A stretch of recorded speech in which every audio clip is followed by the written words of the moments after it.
හැමදෙනාටම යහපත් අර්ථවත් දවසක් උදා වේවා.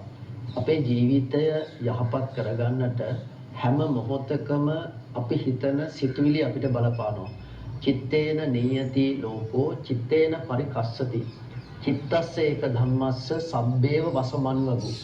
මේ ජීවිතය තුළ මේ මොහොත තුළ අපේ හිතේ ඇති කරගන්න යහපත් සිතුවිලි වලට අනුව තමයි ඊළඟ මොහොත සතුටින් සුවපහසු සෞඛ්‍ය සම්පන්න කායික මානසික ස්වභාවයෙන් යුක්තව අපිට ජීවිතය ගත කරන්න පුළුවන් වෙනවා. හැබැයි අපි මේ මොහොත තුළ අහිතකර සිතුවිලි අපේ මනස තුළ ඇති කරගත්තොත් දුක, වේදනාව, කනගාටුව, අතුත්තිකර ස්වභාවය වැනි සිතුවිලි අපේ හිත තුළ ඇති කරගත්තොත් ඊළඟ මොහොත සැනසිලිදායක යහපත් ජීවිතයක් බවට පත්වන්නේ නැහැ. මොකද හැම මොහොතක්ම ඉතාමත්ම වටිනවා. බුදුදහම කතා කරන්නේ වර්තමාන කාලයක් ගැන නෙවෙයි. වර්තමාන කාලය ගණන් කරන්නේ තප්පර ගණන් වලින්. හැබැයි බුදුදහමේ කතා කරන්නේ හිතට සාපේක්ෂව මේ මොහොතක් ගැන. මේ මොහොත කියන්නේ පච්චුප්පන්න ස්වභාවය. ඒ කියන්නේ මේ වචනේ තේරුම තමයි අතීත කෘදාන්තයක්. ඒ කියන්නේ මේ ගෙවෙන හැම මොහොතක්ම. ඒ කියන්නේ චිත්තක්ෂණයක් පාසාම අපිට වටිනවා. ඒ කියන්නේ මේ ලෝකය නිර්මාණය කරන්නේ අපේ ශරීරය නෙවෙයි අපේ මනස.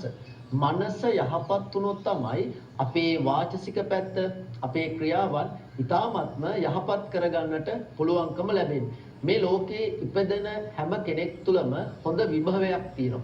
ඒ විභවය කියන එක මතු කරගන්නට උත්සාහ කරන්න ඕනේ. දැන් විශේෂයෙන්ම උප්පත්තිය ලබන හැම මොහොතකම ඒ උප්පත්තිය ලැබුවාට පස්සේ කුඩා කාලේ හොඳ පරිසරයක් නිර්මාණය කරනවා නම්, ඒ කියන්නේ ගුණාත්මක පරිසරයක් නිර්මාණය වෙනවා නම් ඒ දරුවෝ තමයි අනාගතේ ලෝකේ ජය ගන්න දරුවන් බවට පත්වන්නේ.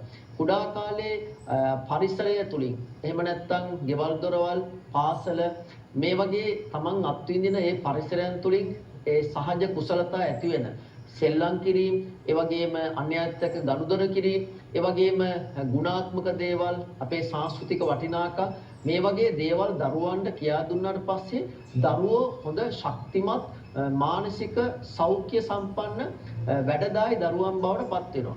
අන්න ඒ අය තමයි අනාගතයේ ව්‍යාපාරිකයෝ ලෝකේ ජය ගන්න විශිෂ්ටයන් බවට පත්වන්නේ. හැම ශේෂ්ත්‍රයකින්ම විශිෂ්ටයන් බවට පත්වන්නේ. දැන් විශේෂයෙන්ම අපේ සිද්ධාර්ථ කුමාරයාගේ චරිතය අරන් බලන්න.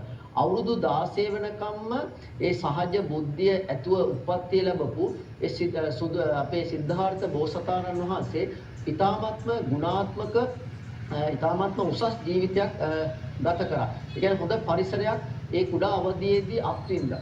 ඒ අත්විඳීම මුල් කරගෙන තමයි ජීවිතේ ජය ගන්නට පුළුවන්කම ලැබුණේ අධ්‍යාත්මික ලෝකේ. මේ ලෝකේ ඉන්න ගුණාත්මක උත්තමයන්න් වහන්සේ තමයි ගුණාත්මක මට්ටමේ ඉන්න ලෝතුරා බුදුරජාණන් වහන්සේ.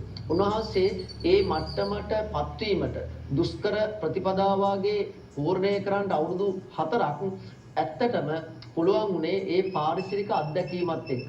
ඒ නිසා කුඩා කාලයේ දරුවන්ට සෙල්ලම් කිරීම, එහෙම නැත්නම් ගුණාත්මක පරිසරයන් නිර්මාණය කිරීම, සංස්කෘතික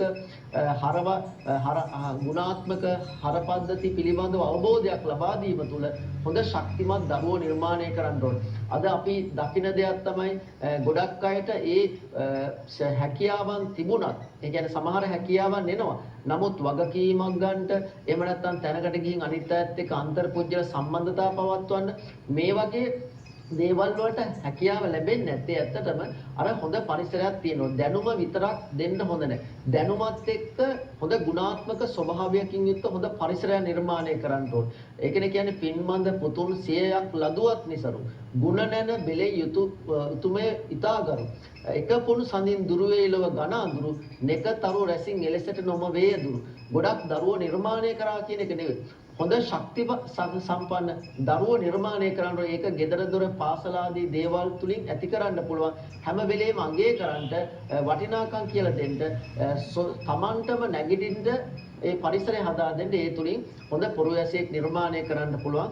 ඒ සඳහා මේ සදහම් පණිවිඩයත් හැම දිනාටම පාරමිතාවක්ම බවට පත් වේවා. හැම දිනාටම සම්මා සම්බුදු සරණයි.